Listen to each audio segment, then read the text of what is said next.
시청자 여러분 안녕하십니까? 채널K 뉴스입니다. 지난 6일 발표된 반이민 행정명령은 13개에서 14개 국가 출신 입국자에 대해 신원 조회를 강화하는 방안을 고려 중인 것으로 알려졌습니다. 이와 함께 미입국 방지를 위해 부모와 자녀를 격리하는 방안도 제시돼 큰 논란이 예상되고 있습니다. 연방당국이 더 나은 미국의 안보를 위해 국경 통제의 수위를 높이는 추가적인 방안을 내놨습니다. 지난 6일 반이민 행정명령은 이슬람 7개국에서 이라크를 제외했지만 이외 13개에서 14개 국가에 대한 신원 조회를 강화하는 방안을 고려 중입니다. 존 켈리 연방국토안보부 장관은 6일 CNN과의 인터뷰에서 13개에서 14개 국가 신원 조회 절차의 신뢰성에 의문이 있다며 신원 조회 절차를 개선하겠다고 밝혔습니다. 이들 국가가 구체적으로 어느 나라인지는 밝히지 않았지만 만약 추가적인 신원 조회를 도입한다면 이들 국가 출신의 미국 방문이 최소화될 수 있다고 덧붙였습니다. 켈리 장관은 또 중남미 히스패닉계의 미입국 방지를 위해 모든 방법을 동원하겠다며 자녀와 부모를 격리하는 방법을 제시했습니다. 미입국 부모는 멕시코 국경에서 돌려보내고 아이들만 인계받아 보건복지부의 관리하에 미국 내 친척 등에게 연결됩니다. 가족 해체 방식으로 미입국을 막겠다는 의미여서 상당한 인권 침해 논란이 예상되고 있습니다. 한편 시민단체들은 이번 행정명령도 증오와 두려움, 무능을 감추기 위한 가면이라며 비난했지만 트럼프 행정부의 반이민 기조는 더 강경해질 전망입니다. 그동안 공개되지 않았던 뉴욕 코리아 센터의 시공사는 미국계 중견 건설업체인 KSK 컨스트럭션 그룹이 선정된 것으로 드러났습니다. 뉴욕 문화원 측은 정식 계약 체결 후 6월 이전에는 착공이 가능할 것으로 내다보고 있습니다. 뉴욕 한국문화원은 7일 기자간담회에서 코리아 센터 시공업체로 KSK 컨스트럭션 그룹이 선정됐음을 공식 발표했습니다. 지난 24일 KSK 컨스트럭션 그룹을 시공사로 최종 낙찰하고 계약을 체결했음에도 문화원은 피해 보상 관련 협상 문제로 시공사를 공개하지 않았습니다. 하지만 KSK 컨스트럭션 그룹이 M트럭과 공사 지역 주변 5개 건물주 등과 공사 중 발생할지 모를 피해 보상 조건 관련 협상이 끝나는 대로 정식 계약을 체결하고 공사에 착수할 계획입니다. 착공을 위해서는 M트랙과 공사 지역 주변 건물주 등과 합의서를 체결해야 하는데 상당 기간이 소요될 것으로 예측되고 있습니다. KSK 컨스트럭션 그룹의 보험 규모는 2,500만 달러인데 M트랙은 7,500만 달러 규모의 보험을 요구하고 있는 상황입니다. 문화원은 6월 이전에는 착공이 가능할 것으로 내다보고 있습니다. 문화원은 이와는 별도로 이날 2017년 주요 사업 계획을 발표하고 뉴욕에서 한국의 국격 향상과 인지도 확산을 위해 적극 노력할 것이라고 말했습니다. 평창 동계올림픽 홍보를 위한 온라인 이벤트, VR 체험존, 영화 상영과 K-클래식 공연, 강원도 향토 음식 행사 등을 진행할 계획입니다. 또 한국 문화가 있는 날을 올해 처음 실시하고 3월 18일은 전통 보자기 워크숍을 열 계획입니다. 팰리세이드 파크 도서관은 오늘 오후 기자회견을 열고 올해 한국어 도서와 DVD 구입 예산에 관한 설명회를 개최했습니다. 수잔 쿠마르 팰리세이드 파크 도서관장은 2015년 9,500달러였던 한국 도서 구입 예산이 올해는 약 3배에 달하는 29,000달러가 됐다며 오는 3월까지 253권의 한국어 도서와 DVD 48개를 구입하게 된다고 밝혔습니다. This year is $29,000, which is a heck of an increase if you ask me. Why have we done it? Because our circulation of Korean materials, our turnover of Korean materials is among the highest of any of our materials that we have. 팰리세이드 파크 도서관은 ESL 프로그램을 통해 많은 한인들이 영어 교육을 받고 있으며 동화책 읽어주기, 오목, 바둑 등 한국어 어린이 프로그램도 좋은 반응을 얻고 있습니다. 현재 팰리세이드 파크 도서관은 약 7천여 권의 한국어 도서를 보유하고 있으며 도서관 이용자의 80%가 한인으로 4명의 한인 스태프들이 일하고 있습니다. 뉴욕 한인 네일협회가 네일 앤 스파쇼를 개최합니다. 협회는 더 나은 기술과 새로운 제품들을 소개하는 이번 행사가 타민족과의 경쟁에서 앞서가는 발판이 되길 기대한다고 밝혔습니다. 보도에 지한샘 기자입니다. 뉴욕 한인 네일협회가 오는 4월 2일 봄철 네일앤 스파쇼를 개최합니다. 네일협회는 오늘 협회 사무실에서 기자회견을 열고 이번 행사에서 새로 선보일 주요 제품을 소개했습니다. 저희들이 이 어려운 환경 속에서도 저희들이 비즈니스의 활성화와 또 신개발품을 저희들이 접해서 하는 비즈니스에 보탬이 되고자 저희가 네일쇼를 개최하게 되었습니다. 네일앤 스파쇼에는 네일 관련 제품을 파격적인 가격으로 세일하고 스킨케어, 마사지, UV 젤 시스템, 반연구 화장 등 각종 세미나도 개최합니다. 네일협회는 이어지는 불안과 각종 규제로 사업에 어려움을 겪고 있지만 이번 행사에 소개되는 새로운 제품과 기술이 업계 성장에 도움이 될 것이라고 밝혔습니다. 100여 개 업체가 참가하는 뉴욕 할인 네일협회 네일앤 스파쇼는 오는 4월 2일 오전 9시부터 오후 6시까지 플러싱 대동연회장에서 개최됩니다. 채널K 뉴스 지한샘입니다. 뉴욕시 소비자보호국은 업체를 무작위로 선정해 유급병가 조례 위반 단속을 실시하고 있는데요.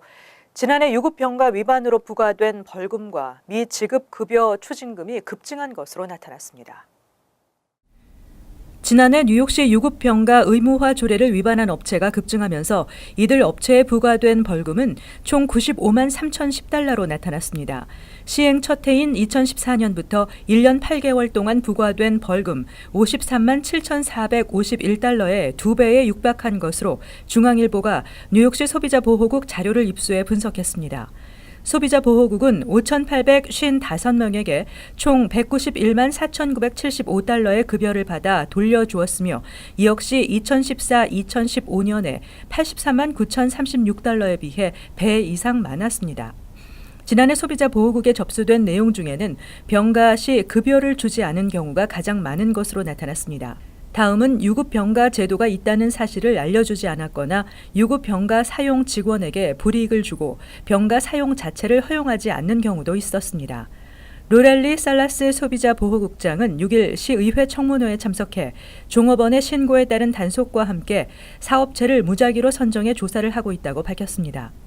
1년에 80시간 이상 근무하는 직원이 5인 이상인 기업은 연간 5일의 유급병가 혜택을 제공하도록 하고 있으며 이를 위반하면 $500에서 최대 $1,000의 벌금이 부과됩니다. 또 고용주는 병가를 이유로 해고, 좌천 등 보복할 수 없습니다. 뉴욕시 의회가 상용 트럭의 도로변 주차 규정을 강화하는 방안을 추진합니다. 상용 트럭의 도로변 주차 시간을 줄이고 불법 주차에 대한 벌금을 강화하는 내용입니다. 아이데믹 밀러 뉴욕시 의원은 최근 상용 트럭의 도로변 주차 규정을 강화하는 내용의 두 가지 조례안을 발의했습니다. 먼저 현재 최대 3시간까지 가능한 상용 트럭의 도로변 주차 시간을 90분으로 줄이는 내용입니다. 트럭이란 일반 트럭과 트랙터 트레일러, 세미 트레일러 등이 포함됩니다.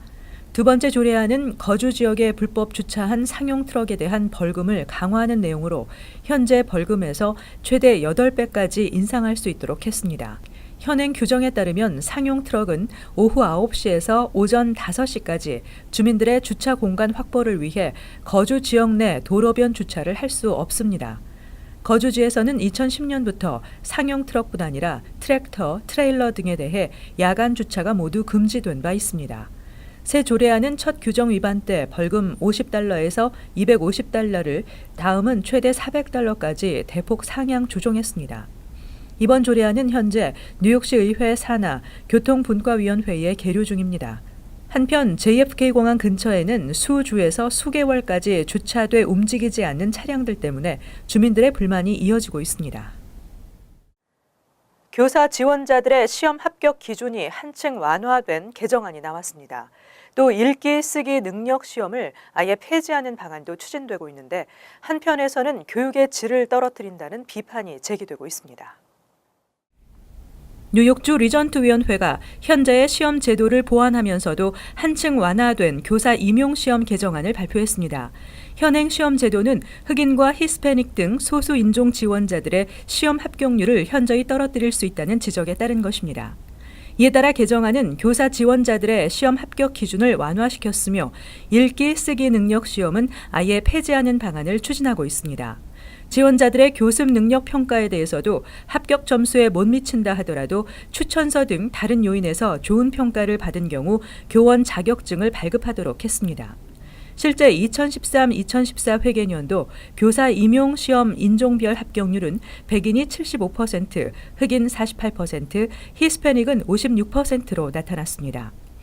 하지만 교육계에서는 교사의 질을 떨어뜨릴 수 있다는 비판이 제기됐습니다. 맨하탄 인스티튜트의 찰스 샘 교육정책 디렉터는 뉴욕주가 다양한 인종의 교사를 채용해야 한다는 뜻에는 공감하지만 교사가 갖추어야 하는 기본적인 읽기 쓰기 능력에 대한 평가 없이 교사를 채용한다는 것은 교사의 질을 낮출 수 있다고 우려했습니다. 최근 세계적인 교원 정책의 추세는 전문성 있는 교사를 양성하고 선발하며 지속적 교육을 통한 인재 양성이 목적입니다. 이번 개정안의 취지가 목적에 부합할지 관심이 모아지고 있는 가운데 개정안은 빠르면 다음 주 표결에 붙여집니다. 총기 소유에 엄격한 제한을 뒀던 뉴저지주도 권총 소유가 쉽게 허용됩니다. 이제 뉴저지주의 총기 소지에 대한 규제가 완화되는데 여전히 이에 대한 찬반 의견은 엇갈리고 있습니다. 전국에서 가장 엄격한 권총 휴대 규정을 고수해오고 있는 뉴저지주에서 6일 크리스티 주지사는 권총 휴대 허가 완화 개정안에 서명했습니다. 레코드지는 7일 새 규정은 일반 이상의 위협이나 정신적 공포를 느끼고 있음을 보이면 총기 허가를 받을 수 있다고 보도했습니다. 기존 규정은 과거에 공격을 받은 전력이 있거나 신변 안전에 특별한 문제가 있다는 점을 주 검찰국에 입증해야 권총 휴대를 허가받을 수 있었습니다.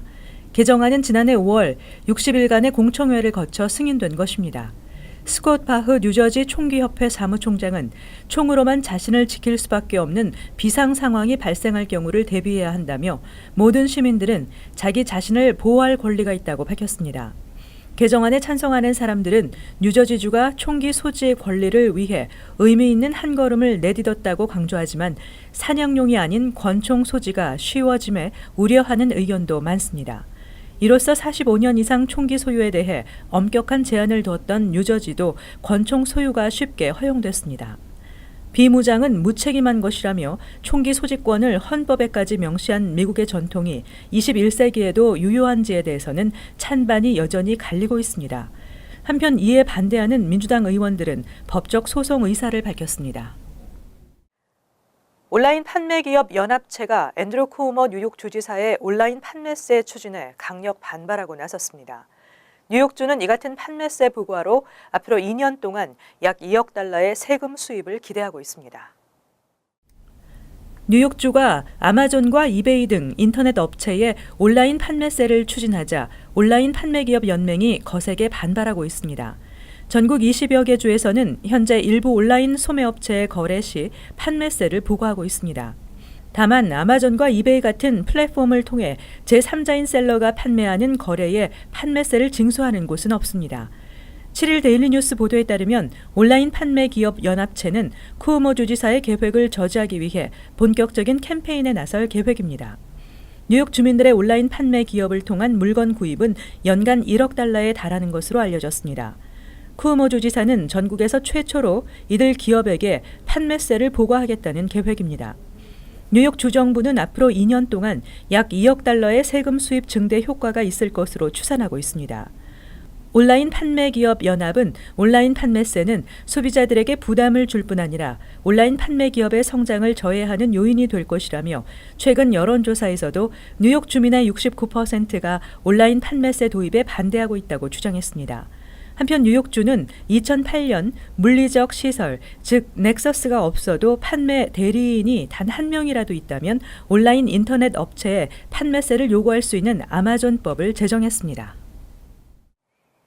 이어서 LA 지역 한인사회 소식입니다. LA시의 주요 공직자와 발의안에 대한 주민들의 의견을 묻는 LA시 예비선거가 끝났습니다. 오늘 선거에서는 에릭 가세티 LA시장의 재선 여부를 비롯해 8개 시의원을 선출하는 선거가 진행됐으며 현재 가세티 시장의 경우 특별한 이변이 없는 한 무난히 재선에 성공할 것으로 전망되고 있습니다. 또 마이크 퓨어 LA시 검사장과 론 갤퍼린 LA시 회계감사관도 선거에 출마했지만 각각 단독 출마로 사실상 당선이 확정된 상태입니다. 특히 이번 선거에서는 주민들의 실생활에 직접적인 영향을 미칠 수 있는 발의안에 대한 주민 찬반 투표도 실시됐습니다. 총 5개의 발의안에 대한 투표가 이뤄진 가운데 가장 주민들의 관심이 집중되고 있는 발의안은 LA시의 난개발을 막기 위해 지역 대형 개발 프로젝트를 2년간 중단하는 내용의 발의안 S로 민심의 향방이 주목되고 있습니다. 현재 발의안 S의 경우 LA시 경제의 활성화를 위해 지역 개발이 필요하다는 입장과 도시의 난개발로 렌트비 상승과 교통체증 등을 부추겨 주민들의 삶이 오히려 더욱 어려워질 수 있다는 입장이 팽팽히 맞서고 있어 투표 결과의 귀추가 주목되고 있습니다. 한편 LA시 예비선거 결과에 대한 구체적인 윤곽은 내일 새벽쯤 드러날 예정입니다. 지난달 말리부 코럴 캐년 비치 인근에서 실종된 한인 여성 일레인 박 씨를 찾기 위해 한인사회가 발벗고 나섰습니다. LA 한인회는 오늘 글렌데일 경찰국과 LA 카운티 셰리프국 관계자 그리고 일레인 박의 어머니 수잔 박 씨와 함께 LA 한인타운에서 기자회견을 열고 일레인 박 실종 사건에 대한 한인들의 적극적인 관심과 제보를 당부했습니다. 일레인 박 씨는 지난달 28일 칼라바사스의 남자친구 집 인근에서 마지막으로 목격된 후 말리부 코랄 캐년 비치 인근에 자신의 차만 남긴 채 가족들과 연락이 두절됐으며 현재까지 경찰 수사에 별다른 진전이 없어 가족들이 $5,000의 살해금을 걸고 사설 탐정까지 고용하며 애타게 행방을 찾고 있는 상태입니다. 특히 이 자리에 참석한 일레인 박의 어머니 수잔 박 씨는 이번 사건에 대한 한인들의 큰 관심에 감사의 뜻을 전하는 한편 실종 당시 경찰의 초동 수사가 소극적이었다고 지적하며 경찰이 보다 적극적인 수사에 나서주기를 촉구했습니다. 이렇게 많은 한국 분들이 같은 한국 핏줄이라고 이렇게 도와주셔서 너무 감사합니다. 제가 지금 부탁하는 거는 지금 글렌데일 폴리스 디파트먼트에서 왜 남자친구를 너무 쉽게 그렇게 rule out 하고 포기했는지 지금 좀 이렇게 여러분들의 이렇게 모임으로 인해서 제가 바라고 싶은 거는 글렌데일 폴리스 디파트먼트이 다시 케이스를 오픈을 해서 좀 부지런히 해서 어떻게 해서라도 조금이라도 의심을 하는 증거를 잡아서 마지막 본 남자친구의 집을 근처든지 집을 하든지 해서 좀 더 조사하고 싶은 그런 마음이 많이 있습니다. 그렇게 해주셨으면 감사하겠습니다. 한편 현재 일레인 박 씨의 수색 작업을 위해 기금 모금 사이트가 개설된 가운데 한인 토니고 씨가 $5,000를 기부하는 등 한인사회 동참이 이어지고 있으며 한인회 역시 기부금 지원은 물론 경찰 당국과 연계해 지속적으로 행방을 찾아 나설 계획이라고 밝혔습니다. 이어서 월드 리포트입니다. 미국에서 얼굴에 총을 쏴 얼굴 없는 삶을 살아왔던 한 청년이 새 얼굴을 이식받는 데 성공했습니다. 특히 이번 수술에서 원래 얼굴로 돌아온 것처럼 자연스럽게 이식이 이루어졌다는 평가입니다. 얼굴 없는 청년으로 불리는 31살 앤디 씨. 눈 아래의 얼굴살은 물론 코와 턱까지 모두 사라졌습니다. 10년 전 극심한 우울증에 시달리다 턱에 총을 겨누고 방아쇠를 당긴 결과입니다. You know what? I was stupid and I made the wrong choice and now I'm paying for it for the rest of my life. 목숨은 건졌지만 얼굴 없는 삶은 고통스러웠습니다. 인조 코는 툭하면 떨어졌고 치아도 2개밖에 남지 않아 음식물은 잘게 잘라 먹어야 했습니다. 흉측해진 얼굴 때문에 또래 젊은이들처럼 정상적인 사회생활은 엄두도 내지 못했습니다. And they just avoid looking at little kids because they're afraid you're going to scare them or they're going to say something, ask you what happened, and stuff like that. It hurts. 하루하루가 지옥 같았던 그에게 어느 날 희망이 찾아왔습니다. 얼굴을 기증하겠다는 사람이 나타난 겁니다. 21살에 자살을 시도해 뇌사 상태에 빠진 남성의 얼굴이었습니다. The reason I decided to go ahead and go through with it was so that I can later down the road show Leonard what his dad had done to help somebody. 하지만 안면 이식은 수많은 안면 근육과 신경 조직을 빈틈없이 연결해야 하는 최고난도의 수술이어서 아무도 성공을 장담하지 못했습니다. 담당 의료진은 수술 리허설만 수십 번을 한 뒤 사람과 사람의 얼굴을 바꾸는 대수술에 들어갔습니다. A face transplantation is a combination of so many other procedures that we do, including eyelid surgery, jaw surgery, facial nerve surgery. 기증자의 얼굴에서 코와 뺨, 입과 턱, 그리고 치아까지 조심스럽게 떼어낸 다음 NDC의 얼굴에 덮는 대수술은 꼬박 이틀을 넘긴 56시간 만에 9명의 외과 의사들이 교대로 집도하며 성공리에 끝났습니다. 새 얼굴을 얻은 뒤 처음으로 거울을 본 NDC. 종이에 자신의 심정을 적어 보입니다. Far exceeded my expectations. You don't know how happy that makes us feel. 수술한 지 6개월이 지난 지금은 얼핏 보면 수술했는지조차 몰라볼 정도로 이식받은 얼굴이 한층 자연스러워졌습니다. 이젠 언어 치료를 비롯한 재활 치료에 집중하면서 지난 10년간 잃어버렸던 일상을 하나둘 되찾아가고 있습니다. I just feel like a normal person.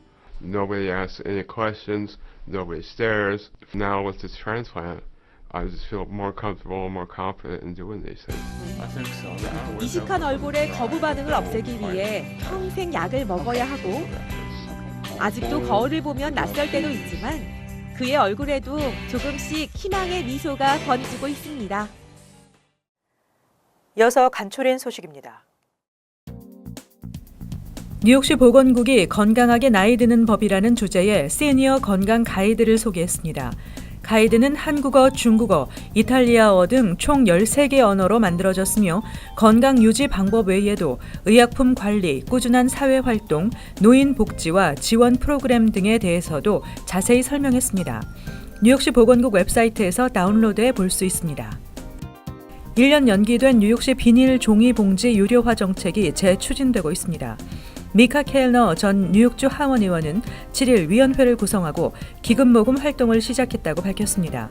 켈러 전 의원은 정치인들과 주민들을 대상으로 5센트 유료화 정책의 효율성을 알리는 캠페인을 전개할 계획이라고 전했습니다.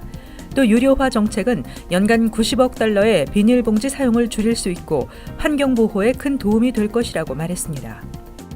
2016년 상반기 뉴욕시 5개 보로에서 약물 남용이 모두 증가한 것으로 나타났습니다. 브롱스는 115건에서 252건으로 가장 많이 늘었고 퀸즈는 104건에서 144건으로 증가했습니다. 특히 1인당 헤로인 압류량은 5년 전에 비해 10배나 증가했습니다. 마약 단속국은 헤로인 중독이 뉴욕시와 인근 교외 지역에서 유행병처럼 번져가고 있다며 다른 약물에 비해 저렴한 가격도 헤로인 중독을 부추기고 있다고 밝혔습니다. 수천 건의 학생 성적 입력 오류 문제를 빚었던 뉴저지 잉글우드 학군이 학생들의 성적 누락으로 인한 졸업 지연 등의 피해를 최소화하기 위해 온라인 수업을 개설했습니다. 잉글우드 교육위원회는 성적 입력이 누락된 12학년 학생 100여 명을 시작으로 이번 주말부터 각 학교별로 보충 수업을 진행한다는 계획입니다. 로버트 크라비츠 교육감은 졸업을 앞둔 학생들 중 99%가 제때 졸업할 수 있을 것으로 보인다고 밝혔습니다. 다음은 환율과 증권 소식입니다.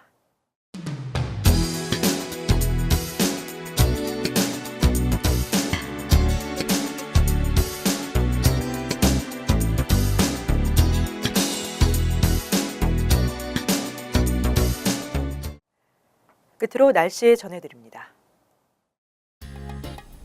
목요일은 대체로 맑고 낮 최고 기온 56도, 섭씨 13도, 밤 최저 기온 35도, 섭씨 2도 예상됩니다. 금요일은 흐리고 춥겠으며 1에서 3인치 눈이 예상됩니다. 토요일은 차차 맑겠지만 추운 날씨가 이어지겠습니다. 일요일은 대체로 맑고 지역에 따라 가끔 구름이 끼겠습니다. 항상 여러분과 함께하는 채널K 뉴스 여기서 마칩니다. 시청해주신 여러분 고맙습니다.